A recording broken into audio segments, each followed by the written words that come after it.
When it comes to cleaning my ponds and streams, for the most part I prefer my $20 pool skimmer net to my $1,000 pond vac. So today I wanted to quickly talk about why that is. G'day, my name is Kev. The aim of my channel is to help people build and maintain ponds without spending a fortune. If that sounds like something that interests you, feel free to subscribe, and you might like to check out my website, ozponds.com. One of the main reasons that I prefer my net is that I lose very little water. Almost all my ponds will have a collection point where all the debris is drawn. This is the intake bay on my drain pond. The pumps are inside the olive barrels and the water is drawn into the bay. As the water is drawn in, it pulls the surface debris with it. From here it can be scooped up and thrown on the garden. The stuff that sinks to the bottom can be fluffed up with the net and removed also. I like this because I'll often neglect removing any debris for days, sometimes even weeks. I'll leave a link to how this intake bay was built for anyone that's interested. This pond's in my courtyard and it has a DIY skimmer that I made using just a standard bucket. For the most part, my maintenance regime on this pond is using the net to stir up the debris and allowing the DI skimmer to pull it in.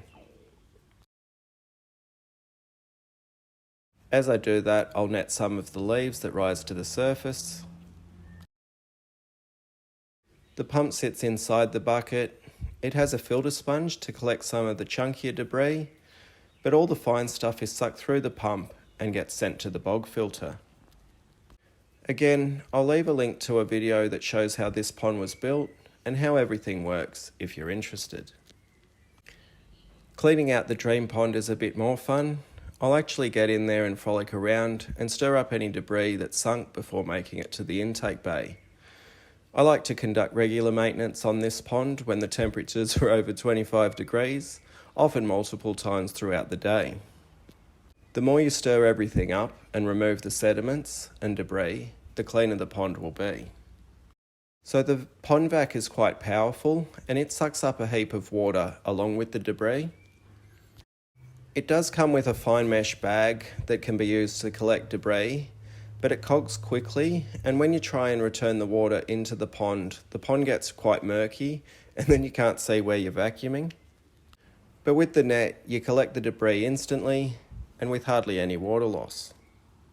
It's also perfect for streams, as I'm not going to suck up any of the small rock, and as you can see, the net does a pretty good job. The pond vac is great if I'm doing a drain and clean, but that's something I prefer to avoid. In small ponds like this wine barrel with no pump, I'll get in there with a little aquarium net. Remember, the more organic material that we can remove before it breaks down inside the pond, the less algae and sediment there'll be. So the more often you remove it, the better. And for me, it's much easier to grab this lightweight net and do some therapeutic scooping than dragging out extension cords and the big pond vac.